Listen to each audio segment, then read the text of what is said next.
Fala galera, Chave do Enem no ar. Viu? Você já percebeu as mudanças, né? Mas eu estou aqui para reforçar, para que você não se perca no nosso novo modelo. Semana passada nós tivemos aula de linguagens, língua portuguesa, literatura, língua inglesa. Depois da aula, abriu o simulado e fechou agora, 7 da noite, fechou o simulado. A partir de agora, então, começamos a segunda aula de conteúdos do Chave do Enem. Teremos hoje, logo depois da minha fala, matemática. Depois da vinheta vem matemática. Mas depois que acabar a nossa aula de matemática, você não sai daí, porque nós teremos ainda a correção do simulado da semana passada. Então nós teremos a partir de agora matemática, depois que acabar a matemática, roda a vinheta, entra ali um videozinho e começamos a correção de língua portuguesa, língua inglesa e literatura. Tá ligado? Então, seja bem-vindo, seja bem-vinda. Pega a pipoca, pega a água, pega o papel, senta aí, porque matemática está no ar. E depois da matemática, correção de simulados de linguagem, hein? Até mais!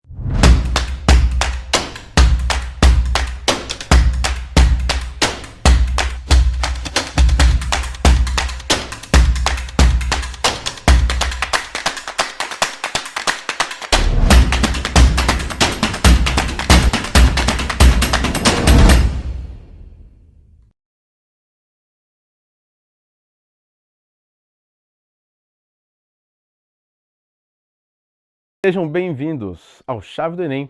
Vamos falar sobre matemática. Eu sou o professor Gabriel VHS e estamos do sul ao norte, do centro-oeste, sudeste, nordeste, todas as regiões do Brasil, junto com a gente para preparar você desde já, desde o primeiro ano, para o nosso Enem, assim como também vestibulares, provas de larga escala e quem sabe a sua prova também de matemática aí no seu colégio. Então, fica com a gente para a gente poder te orientar e tentar te ajudar da melhor forma para aquela prova do Exame Nacional do Ensino Médio. Hoje, para nossa primeira aula, a gente vai falar sobre um assunto que é extremamente abrangente, grande, pode ser contextualizado com outros assuntos e acaba se tornando base de vários outros tópicos, né? A gente vai falar um pouquinho sobre unidade de medida, notação científica e os conjuntos numéricos, né? Encerrando ali com a reta real. Ah, mas professor, isso aí eu já ouvi falar, com certeza. São assuntos que vocês já trabalharam dentro do Ensino Fundamental 2.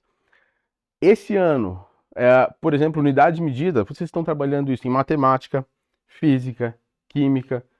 Vocês utilizam desse meio das unidades de medida e de notação científica em outras matérias. Por isso que eu digo que pode ser usado, contextualizado com outras matérias e outros assuntos dentro da matemática. Então, te convido para que a gente comece o nosso caminhar, para que a gente possa chegar tranquilo lá no terceiro ano, quando a gente for fazer a nossa prova valendo mesmo do Enem, ok? Então, vamos seguir para os slides nesse momento, começando a falar um pouquinho sobre unidade de medida, né? As unidades de medida, elas funcionam ali para efeito de quantificar e comparar as propriedades físicas que nós temos dentro do nosso dia a dia. Então eu coloquei ali como exemplo, comprimento, largura, altura, massa, tempo, temperatura, entre outras. Dentro da química você tem outras unidades de medida, dentro da física outras unidades de medida que são utilizadas, né? Mas aí a gente tem a base ali de conhecimentos, pelo menos de algumas delas. Se a gente for parar para analisar a parte histórica, importantíssimo a gente saber isso, dentro dos exercícios que a gente vai propor para vocês, vocês vão verificar que existem unidades. Essa unidade já ouvi falar, mas você não vê sendo utilizada, né? Dentro da história, nós temos ali jardas, pés, cúbitos.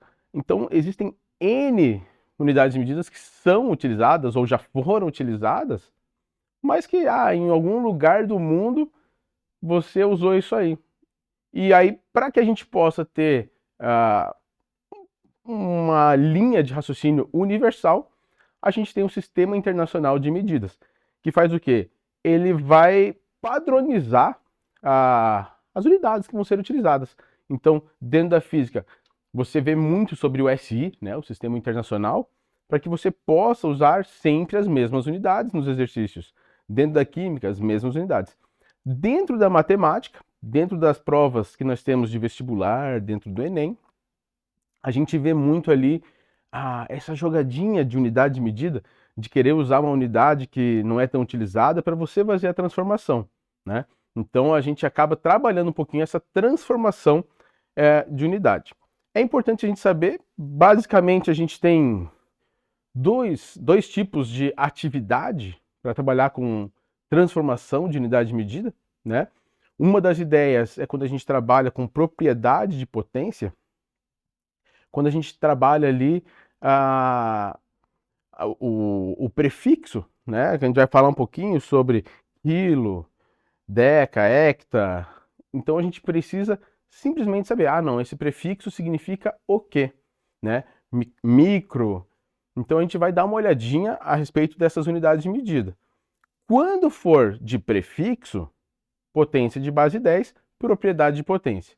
O detalhe é quando a gente tiver a transformação de milhas, jardas, pés, palmos. A gente vai precisar fazer uma regrinha de 3. Regrinha de 3 simples. Quanto que vale uma jarda, quanto que vale uma milha, e aí você monta a regrinha de 3, multiplica cruzado e está resolvido. Então, basicamente, é um exercício de potência ou regra de 3, né? E matemática básica. Só tem que reconhecer o que vai ser utilizado. Pode passar para o próximo slide ali. Então, esse é o primeiro exemplo que eu dei ali, né? Justamente dos prefixos. Então, ali o quilo, né? O que é o quilo? Quilo significa 1000, ou 10 ao cubo. Hecto, 10 ao quadrado, ou 100. Deca, 10. Deci, 10 elevado a menos 1, ou 0,1. Centi, 10 elevado a menos 2, ou 0,01. E o mili é 0,001, ou 10 elevado a menos 3. Basicamente, essas unidades a gente ouve mais, né? Principalmente o quilo e o mili, o centi, são os mais conhecidos e os mais utilizados, né? Então eu coloquei ali embaixo, aqui embaixo para vocês, coloquei ali quilômetro, hectômetro, decâmetro, metro, decímetro, centímetro e milímetro, para efeito de comparação, para efeito de você conseguir fazer essa transformação. O que acontece do quilômetro para o metro? 1 quilômetro são 1000 metros. 1 hectômetro, 100 metros. 1 decâmetro, né? Deca vale 10, então 10 metros. E o comparativo com com os outros prefixos, né? Decímetro. Decímetro é 0,1 metro. Na verdade, o desse é o 0,1 e o metro a gente simplesmente repete a unidade de medida. Por que a gente fala, né, quilômetro, hectômetro, decâmetro? Porque o metro é uma unidade que a gente tem dentro do sistema internacional. Então a gente usa o prefixo, né, para relacionar. Quando você vai responder um exercício, quando você vai resolver uma questão que envolva unidade de medida, você precisa utilizar o sistema internacional e aí vai da atenção de vocês, ler qual é a unidade que ele está querendo. Tá? A gente vai ver isso um pouquinho dentro dos exercícios também. Pode passar para o próximo ali, Thiago, por favor. Quando a gente fala, então, de unidade de medida, a gente está falando a respeito daquilo que está depois do número, né? É aquilo que vai fazer o comparativo para você. Como é que para eu poder comparar dois valores, eu tenho que usar a mesma unidade de medida. Para a forma de escrita do número, obviamente você pode usar o número que você quiser, como você quiser. Só que existe a notação científica, que nada mais é do que uma forma padronizada de você escrever o número em si. Existem vários materiais pelo mundo afora que vão começar esse assunto para você falando assim, a notação científica é para a gente utilizar para números muito grandes ou muito pequenos. Eu vou te dizer, notação científica, ele na verdade serve para qualquer número. Qualquer número pode ser escrito usando notação científica. O que é a notação científica? Formato. Então, nesse quadradinho azul que nós temos aqui, a gente vê que eu escrevi para vocês assim, n, o número, ele é igual a m vezes 10 elevado a p. Eu preciso entender quem é o m e quem é o p. Então, se você ler ali, m é um número maior ou igual a 1 e menor que 10. E aí eu coloquei representação matemática. M maior ou igual a 1 menor que 10. Eu estou dizendo para você que o M pode ser 1? Pode. O M pode ser 1, qualquer número? Pode. 2, 3, 4, 9. Agora, o M pode ser 10? Não pode. 10, não pode. Ele não pode chegar a 10. Então ele pode ser 9,99999? Pode. O que ele não pode é ser o 10. Ele tem que estar nesse intervalo que nós temos ali da numeração. Não pode ser menor que 1, então não pode ser 0, alguma coisa. E também não pode ser 10, alguma coisa. O P, o nosso expoente dentro da notação científica, ele precisa ser um número inteiro. Isso significa o quê? Ele precisa ser... O P pode ser igual a 0, P pode ser igual a 1, P pode ser igual a 2, ele pode ser menos 1, menos 2, ele só tem que ser inteiro. Ele não pode ser 1, 0, fracionário, não pode.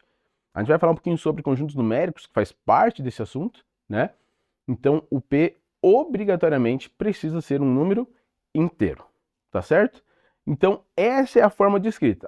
Como é que eu vou fazer para que a gente possa escrever qualquer número em notação científica? A gente vai dar uma olhada agora no próximo slide a respeito dessa transformação, né? Repara ali, eu deixei a tabelinha da escrita, então a gente só precisa verificar a questão das vírgulas que vão pular, né? Eu vou dar duas possibilidades para vocês pensarem. Existe uma forma que a gente diz assim, é decoreba, eu vou decorar que vai ser sempre assim. E eu tenho uma outra ideia que eu gosto de usar, né? Me ajuda, e já me ajudou bastante quando eu estudava para o vestibular, porque dentro de uma prova de larga escala, geralmente a gente fica meio nervoso, a gente está decidindo ali o nosso ensino médio, então a gente precisa ter alguma alternativa, algo que te ajude a lembrar, né? Como é que transforma. Então, na linha de cima eu coloquei ali alguns números, e a gente vai fazer essa transformação ali. Eu vou só liberar a caneta aqui. Thiago, eu consigo liberar a caneta? Já? Então, olha só. 0,00032.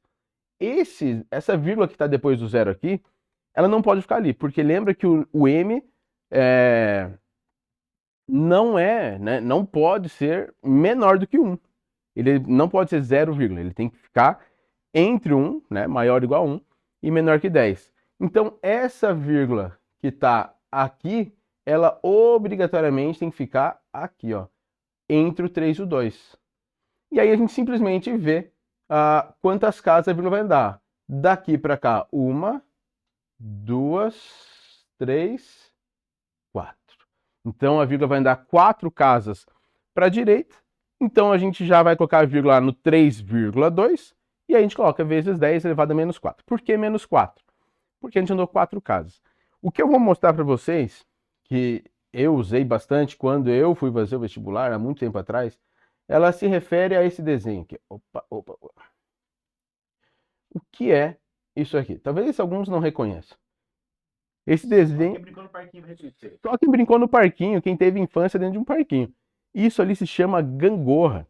O que acontece com a gangorra? Quando um lado diminui, o outro sobe, né? Quando um desce, o outro sobe. Se esse aqui subir, o outro lado obrigatoriamente tem que descer. Isso tem a ver dentro desse assunto de notação científica.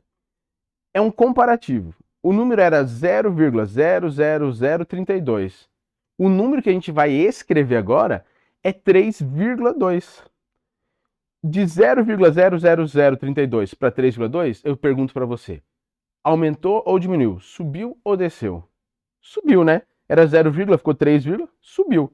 Se esse lado da notação científica subiu, o nosso expoente ele tem que descer. E por isso que a gente coloca ali menos 4. Essa é uma das formas que a gente tem de pensar dentro de notação científica. Mas professor, é obrigado a pensar assim? Não. Eu tenho vários alunos que decoraram, desde lá do ensino fundamental 2, que se a vírgula andar para a direita, o expoente é negativo. Se a vírgula andar para a esquerda, e tá tudo bem se você for fazer isso para transformação. Agora, se você for pensar depois em operações, talvez te ajude a pensar, a fazer mais rápido essa ideiazinha ali. Mas tranquilo, isso é opção para você pensar. Então a gente tem os outros números que nós temos ali, né? 0,5. 0,5 ele é menor que 1. Então a vírgula tem que andar uma casa para a direita. Repara que a vírgula que estava entre o 0 e o 5 vai vir para depois do 5. Vai ficar o número 5. Se você quiser escrever 5,0, tranquilo, tudo bem também. Quantos casos? Uma. Então, o expoente menos 1. O segundo caso, a gente tem ali o número 49. Ah, mas o 49 não tem vírgula. Deixa eu te contar uma coisa. Lembrando que todo número tem vírgula. Ele pode não aparecer, mas a vírgula está lá. Então, o número 49 é a mesma coisa que 49,0, vamos dizer assim. Só que 49 é maior que 10, né? E eu não posso ter números de 10 para cima. Então, a vírgula agora vai andar uma casa para a esquerda. Ela vai ficar entre o 4 e o 9. Como a vírgula vai andar 1, vai ficar 4,9 vezes 10 elevado a 1. Eu coloquei ali para vocês que 10 elevado a 1, propriedade de potência, e a gente revê isso dentro do ensino médio, né? 10 elevado a 1 é a mesma coisa que 10, então eu não preciso fazer aparecer o expoente 1. Não está errado se você escrever, mas não é uma obrigação a gente colocar aquele expoente ali, tá? E aí os outros dois exemplos, a gente tem ali 2025, o ano presente. Vou dizer para você, existem N concursos que adoram utilizar o ano que você vai usar. Então, você 2025 está no primeiro ano. Lá em 2027, pode ser que apareça para você justamente esse número. E aí vai ser essa transformação. Aonde está a vírgula do 2025? Depois do último 5.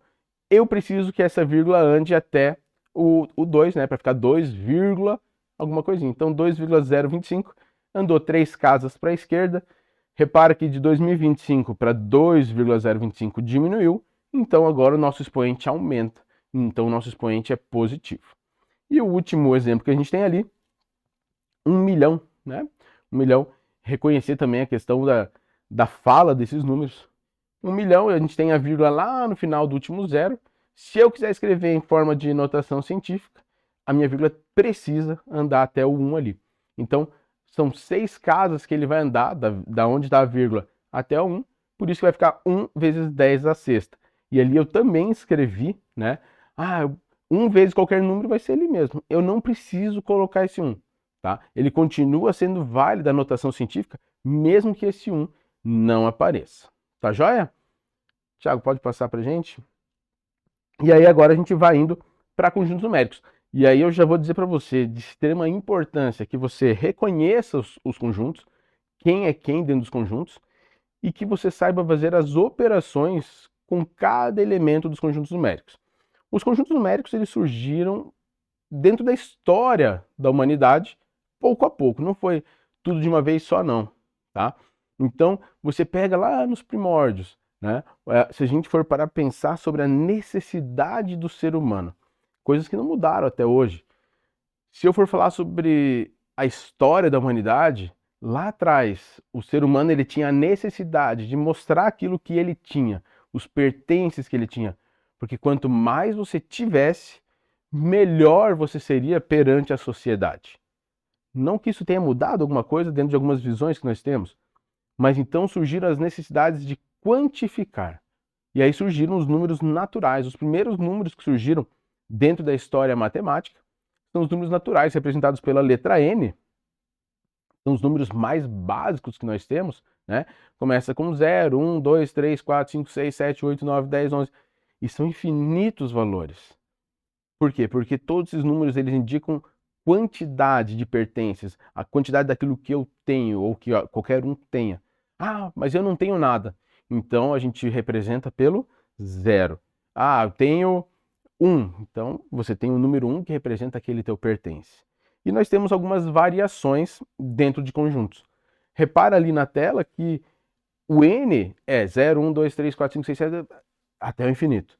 Quando eu coloco um asterisco em cima do N, a gente vai pegar o conjunto numérico dos naturais e tirar o elemento 0, sempre. Apareceu o asterisco no conjunto numérico, a gente está tirando o elemento 0.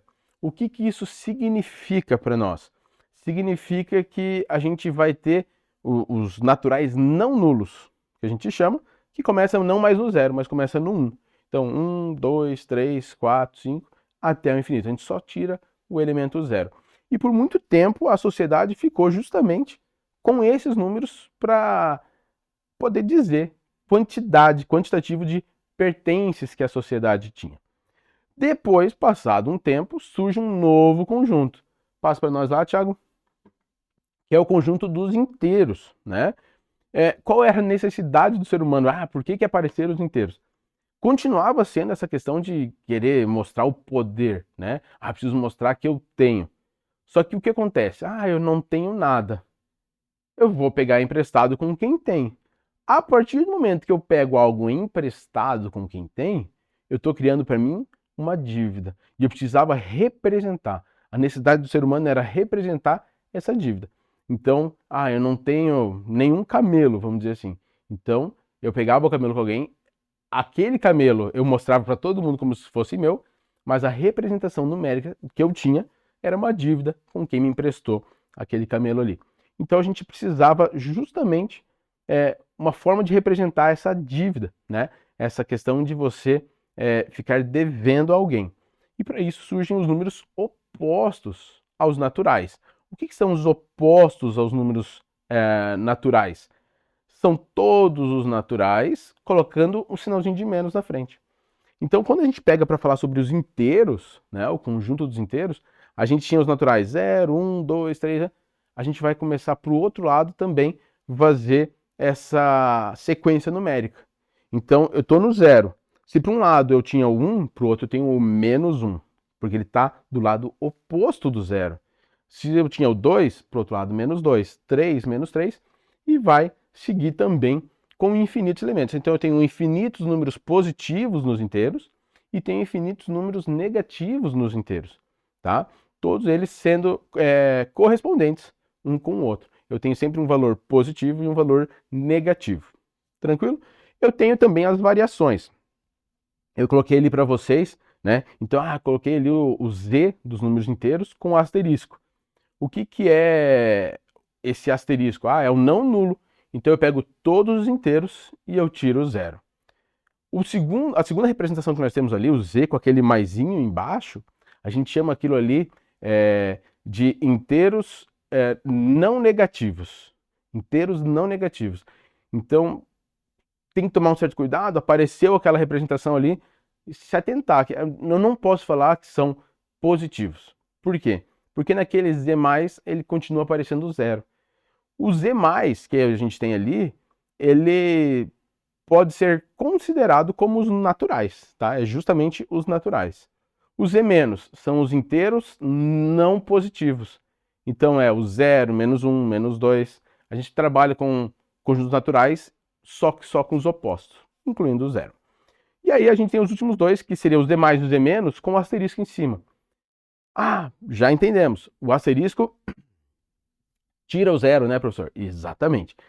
Se eu tenho o Z+ com asterisco, eu estou pegando todos aqueles que não são negativos e tiro o 0, correto? A gente chama isso aí de inteiros estritamente positivos.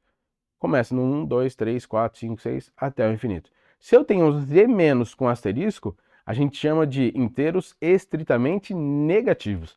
Eu estou tirando os positivos, estou tirando o 0, e quem sobra para nós é o menos 1, menos 2, menos 3, menos 4, entre os outros números. Infinitos números negativos. Tranquilo?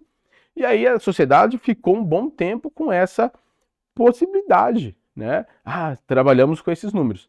Só que surge uma nova necessidade dentro da história da humanidade, que é o quê?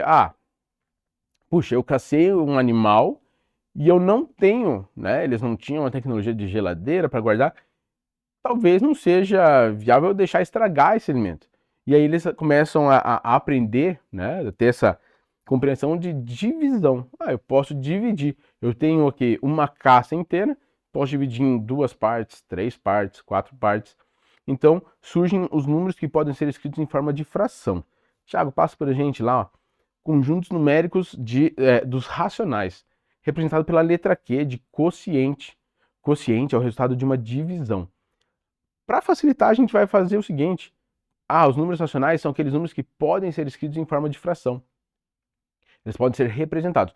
O único detalhezinho, e eu coloquei aqui na caixa azul para vocês, é que essa fração, a gente colocou ali numerador A, denominador B. O A pertence aos inteiros, então pode ser qualquer número inteiro. E o meu B, um natural não nulo, né? Por quê? Porque não existe divisão por zero. Se não pode dividir por zero, não posso pôr o zero no meu denominador. A parte de cima, você, mas professor, eu já vi uma fração que era um número decimal ali no... Eu sei. O que eu estou dizendo é sobre representação.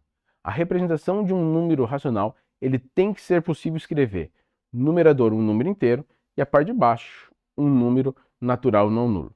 Você pode me falar assim, mas professor, eu já vi também uma fração que no meu denominador era um número negativo. E tá tudo bem. Por quê? Porque a fração é uma divisão. Você só está fazendo uma divisão com números de sinais opostos ou o mesmo sinal. Isso está dentro de operação. Só que quando a gente fala sobre conjuntos numéricos, a gente precisa ter esse formato de escrita. Tá?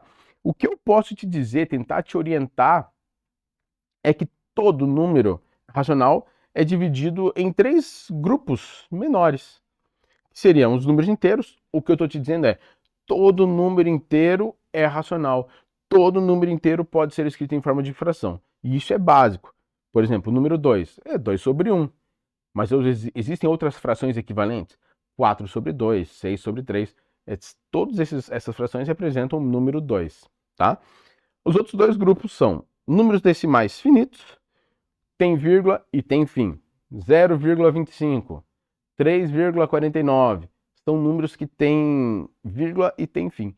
Esse número, se você olhou, tem vírgula e tem fim, ele com certeza é um número racional. Ou seja, você consegue escrever ele em forma de fração. E o terceiro grupo, dízimas periódicas. A palavra dízima, ela representa para nós números com vírgula, tá? Só que sem fim. Dízima significa decimal infinito. Tem vírgula e não tem fim. Dízimas periódicas, essa questão de período, tudo que é periódico é que se repete de tempo em tempo. Um exame periódico, eu tenho que fazer esse exame de ano a ano. Passou um ano, eu tenho que fazer esse exame. Tá? Então a gente segue uma sequência que vai ficar se repetindo depois da vírgula. Por isso que chamamos de dízima periódica. A dízima periódica ela vai gerar para nós aquilo que chamamos de fração geratriz. Vou dar uma dica para você. Tem que saber transformar esses 3 grupos. O inteiro é de boa, mas decimal finito e dízima periódica, transformar em fração. Talvez dentro do exercício a gente consiga resolver melhor a ideia de mas por que, professor, eu sou bom com o número decimal? Tá tudo bem. Professor, eu sou bom com dízima periódica. Só que existem operações que dentro da dízima periódica não vão te permitir fazer a conta um pouquinho mais rápido. Então, se eu transformar em fração, eu faço a operação de qualquer número. Tá certo? Ficamos um tempo ali dentro desse conjunto dos números racionais. E aí dentro da história, a gente vê dentro ali Babilônia, Egito. Tiago, você pode passar para nós ali? Aparece para nós números que não conseguiriam ser escritos em forma de fração. Eu vou te dar um exemplo com matemática básica que você já conhece. Se eu pegar um quadrado de lado 1 e eu quiser traçar a diagonal desse quadrado, a gente usa lá o teorema de Pitágoras. A hora que você usar o teorema de Pitágoras, que número que vai ser a diagonal? Lembrando que vai ser a diagonal ao quadrado, é igual ao lado quadrado mais lado quadrado. Você vai chegar que a diagonal vale raiz de 2. Raiz de 2 é um número que você não consegue escrever em forma de fração. Se a gente for parar para tentar montar dentro da história, racional era número inteiro, decimal finito e dízima periódica. Tá dentro desses grupos, é racional. Quem que sobrou para ser os irracionais? Somente as dízimas não periódicas. Dízimas não periódicas são números decimais infinitos que não têm uma sequência que se repete. Então, dentro da história aparece para nós ali raiz de 2, raiz de 3, raiz de 5, pi, fi, ou até números que não são tão falados, como eu coloquei ali o exemplo, 0,01, 001, 0001. Por mais que você saiba quem é o próximo elemento do número, você não tem como escrever ele usando uma fração. Então a gente diz que é uma dízima não periódica. Como é que a gente faz para usar, né? Eu preciso usar esses valores ali, ou eu uso o próprio símbolo, então, no exercício apareceu raiz de 2, uso a raiz de 2, ou uso uma aproximação. Vai dar 1, ou o exercício vai te dar, ou dependendo do vestibular, você acaba tendo que você mesmo fazer uma aproximação. Eu vou te dizer assim, hoje a maior parte dos vestibulares e concursos que nós temos no Brasil, eles já te dizem, já te indicam, ó, utilizando π igual a 3,14, utilizando raiz de 2 igual a 1,4, você vai usar o valor que eles te derem, tá certo? Ah, mas professor, eu achei uma aproximação melhor. Esquece a tua aproximação e usa a que eles vão te dar, porque é onde eles vão querer que você encontre o resultado desse exercício. Já? E aí, então, agora a gente tem os racionais. Dentro dos racionais temos os inteiros, os naturais, e os irracionais, aqueles que não podem ser escritos em forma de fração. E por muito tempo a gente ficou com esses dois conjuntos, e aí a humanidade falou assim, não, a sociedade falou, já demos todos os números que nós precisamos. Então a gente vai nomear todos os números. Então esse conjunto grandão, pode passar, Thiago, seria um conjunto dos reais, né? Eu fiz um desenho ali para vocês. Então reais são todos aqueles números que estão ali dentro. Eu tenho os naturais dentro dos inteiros, os inteiros dentro dos racionais e o irracional ali de fora.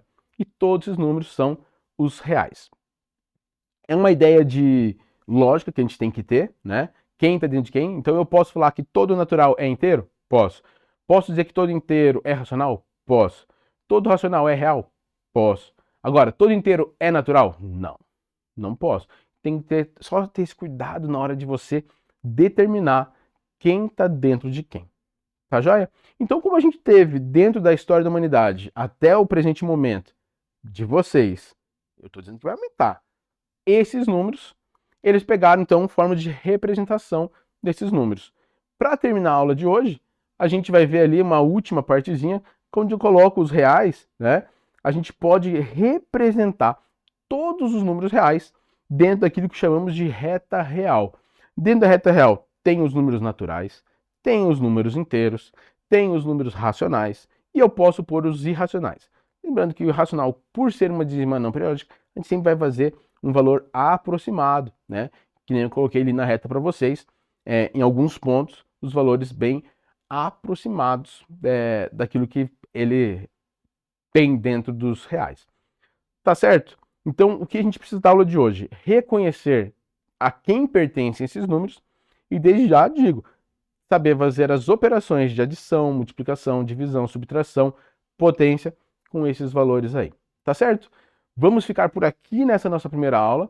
Eu espero vocês na próxima aula e na semana que vem vocês vão ter a correção dos exercícios que vocês vão fazer. Então, continua atento e continua estudando com a gente.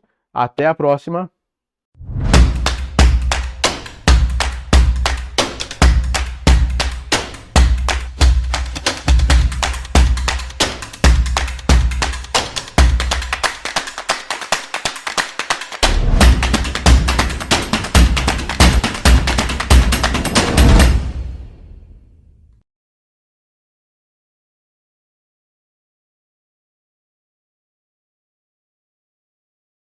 E aí, galerinha, gostaram da live? Gostaram da matemática? Pegaram tudo? Não deu tempo? Salva no seu playlist. Aliás, se inscreveu aqui, já ativou o sininho? Você pode voltar depois e rever. Lembrando que isso é uma revisão da sua apostila, do seu material, que serve para a prova do Enem, vestibulares e também a sua prova, talvez na escola, para te ajudar. Beleza, então? Mas não vai embora, porque agora estamos na segunda parte da live. É bem rápido, cerca ali de 10, 12 minutos, correção da lista de exercícios de linguagens que você fez durante a semana que passou. Então, depois da vinheta, nós teremos língua portuguesa, teremos língua inglesa e teremos também literatura. E não se esqueça, hein? Acabando a live de hoje, depois da correção, tem mais uns 12 minutinhos ali pela frente, já acaba a live, nós teremos a liberação da lista de matemática com a aula que você teve hoje. Pegou a ideia, então? Nos vemos na próxima semana. Não sai daí, correção de linguagens no ar para vocês.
Fala, galerinha! E aí, tudo bem com vocês? Vamos para a resolução dos nossos exercícios? Então, vamos lá. O nosso primeiro exercício, ele vai trazer a relação ali entre uma imagem e o fragmento do texto Morte e Vida Severina, ok? Então, lembra que a gente relembrou ali que existe a linguagem verbal e não verbal? A gente tem aqui nesse texto a mistura dessas duas coisas. Então, nós temos a linguagem sincrética, tá? Então, de um lado ali a gente tem, ó, um homem escrito sem terra e o outro lado, né? Na verdade, não é outro homem, mas a gente tem ali uma cova e aí está escrito com terra. A gente não vai ler todo o texto, porque você já leu, só vou ler um trechinho para você se lembrar. Ó, essa cova em que estás com palmos medida é a cota menor que tiraste em vida. É de bom tamanho, nem largo nem fundo, é a parte que te cabe neste latifúndio. E assim, João Cabral de Melo Neto continua a conversar com a imagem que a gente está vendo ali nesse outro texto, porque nós temos dois textos aí, lembra? Bom, e aí nós vamos para a nossa questão propriamente dita, né? Analise as afirmativas a seguir e coloque verdadeiro nas verdadeiras e F nas falsas. Letra A é a resposta correta. Você já está vendo aí na sua tela. Agora, por quê? Vamos lá. Olha o que diz ali a afirmativa da primeira parte. Ó.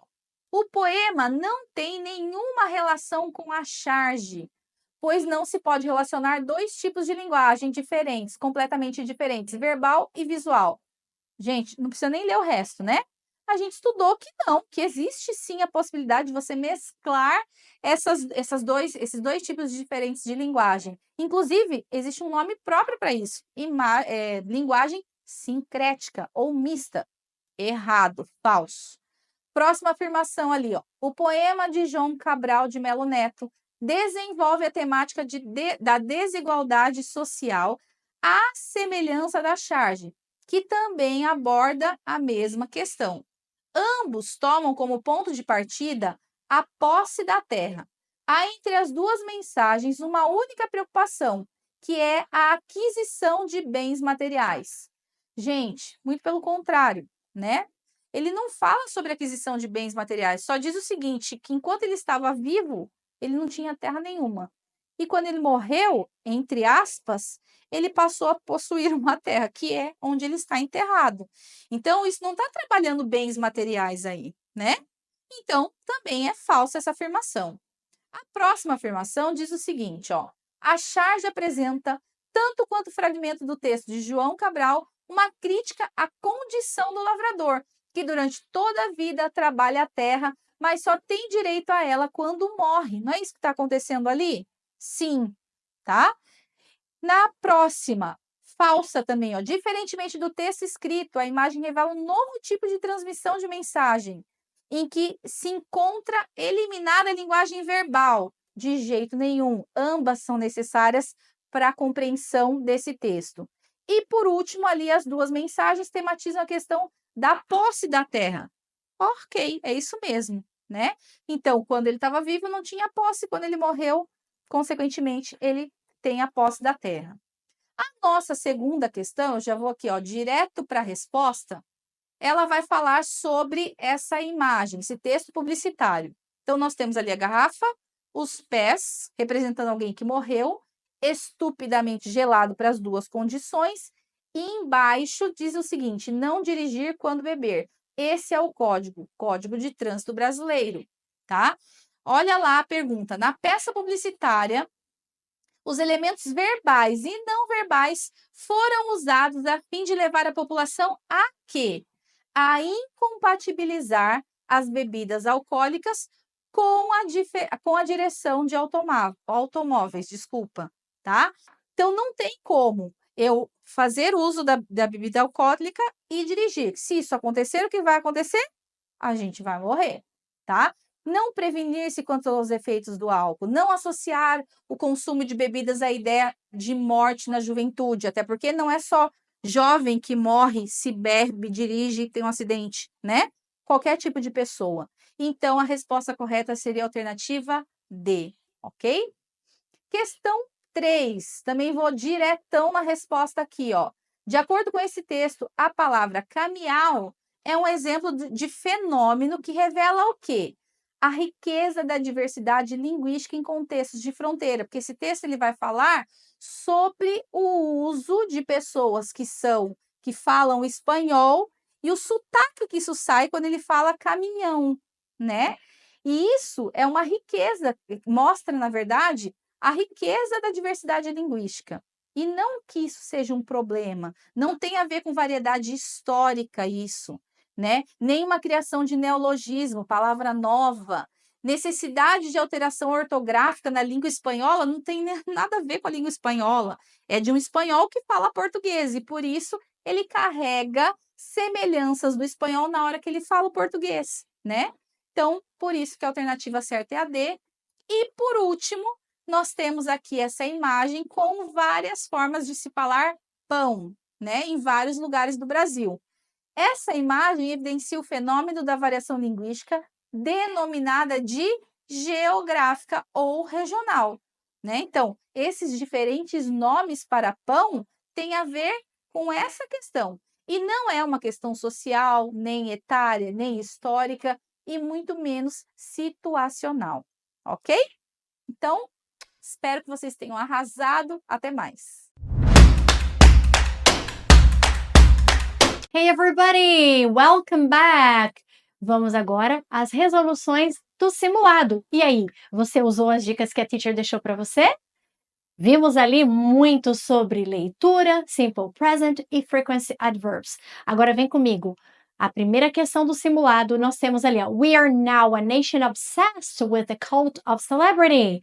Já temos a estrutura do presente, olha só, e o texto que aborda questões referentes ao tema do culto à celebridade tem o objetivo de quê? Então, olha, logo na primeira frase nós já temos ali, ó, cult of celebrity. Olha a palavra-chave, culto à celebridade. Qual é o objetivo desse texto informativo? Olha lá, ressaltar a necessidade de reflexão dos fãs. Então, quando eu coloco ali, celebrities, though, cannot be blamed for all negative aspects of society, in reality, society is to blame. Ele está ressaltando a necessidade da reflexão dos fãs. Combinado? Deu bom! Agora, olha lá a nossa segunda questão. Temos ali qual gênero textual? Tirinha. E aonde é que eu encontro o objeto de estudo ali, ó? Please, mate, bung us some dash for the dog and bone. Oh my God, so Australian accent. I don't understand, I only speak English. Então, olha o uso do simple present. Don't understand negativo. I speak English. Também no presente. Então, nós temos ali um cartoon. E tendo em vista a abrangência do inglês no contexto global e a falha na comunicação evidenciada nesse diálogo é gerada pelo fato de que os interlocutores, será que eles estão falando inglês? Lógico, eles estão usando variedades distintas da língua inglesa. Então, a gente tem de um lado ali uma pessoa com inglês australiano, mate, friend, bung, que é a mesma coisa que lançar e jogar, dosh, money, dinheiro, e dog and bone, uma expressão usada para falar de ligação telefônica. E um outro personagem usando o inglês americano. Então, fica claro ali a variedade da língua inglesa. E o uso da gramática estudada. E a nossa última questão. Why do so few make it to the top? Temos ali também uma gramática bem explícita, no qual estudamos que é o simple present em formato de pergunta. Why do so few make it to the top? E aí nós temos o vocábulo rarity, que tem um papel central na abordagem do assunto desse texto. E quando eu volto para o texto e vejo ali, ó, rarity, o que essa palavra significa? Rarity. Why women are still underrepresented at every level of the business. Ou seja, a escassez de representação feminina no meio teatral. Por que as mulheres ainda são pouco representadas em todos os níveis de negócios? Ok? Então, vocês viram como é importante nós usarmos a gramática também como parte do nosso estudo para a interpretação de texto? Eu espero tê-los ajudado. Eu espero que essas dicas tenham feito toda a diferença para você. See you guys! Thank you. Bye-bye.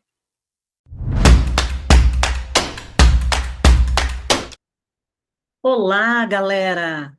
Estamos aqui hoje para a resolução dos exercícios do simulado do Chave do Enem, capítulo 1. Então, vamos lá para a nossa primeira questão. Diz assim no enunciado da questão: na construção do soneto, as cores representam um recurso poético que configura uma imagem com a qual o eu lírico, aí nós temos aqui como resposta a letra D, metaforiza a conquista de sua plena realização. Se você observou, todo o poema, O Pavão Vermelho, certo? Ele é constituído por metáforas. No entanto, nós temos aqui 3 versos que vão dar essa resposta para nós. Então, eu tenho ali no primeiro verso, ora, a alegria, este pavão vermelho. Agora, vem comigo quase no finalzinho aqui do poema. Pavões lilazes possuí outrora. Depois que amei este pavão vermelho, os meus outros pavões foram-se embora. Então, aqui nós temos a resposta para esta questão. Vamos para a questão 2. Diz assim, né, no enunciado: com base no seguinte fragmento transcrito do poema Procura da Poesia, de Carlos Drummond de Andrade, assinale a alternativa incorreta. Eu espero que você tenha assinalado a incorreta. E qual que está incorreta aqui? Olha lá, é a letra E, que diz assim: observa-se uma acentuada rigidez formal, característica do culto da arte pela arte. Queridos, quando nós vamos ao poema aqui do Carlos Drummond de Andrade, nós vemos que ele não está preocupado com essa rigidez, com rimas, com a questão aqui da linguagem, pelo contrário, tá? Ele vai usar sim uma linguagem poética, mas uma linguagem de versos livres, sem essa preocupação com a rima, certo? Aí agora, eu espero que você tenha acertado, hein? Nós vamos para a questão 3, uma questão do Enem. Retrato de Homem é o título do poema, e diz assim no enunciado da questão: no poema, a descrição lírica do objeto representado é orientado por um olhar que. Então vamos ver que olhar é esse. O que você marcou aqui? Claro, gente, a letra A desvela sentimentos de vazio e angústia abaixo, embaixo, da aparente austeridade. Austeridade, a gente sabe que é algo severo, algo rígido, tá?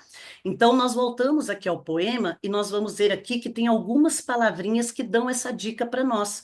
Por exemplo, ele usa ali a escuro, ele usa a palavra, deixa eu passar aqui para vocês o mouse.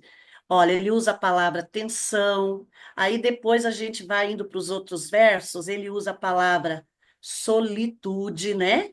Nua, tá? Uma solitude nua. E por último, ele usa a palavra medo. Então, essas palavrinhas, elas denotam para nós que a resposta é a letra A. E aí, acertou as 3? Espero que sim. Tchau, galera. Até no nosso próximo encontro.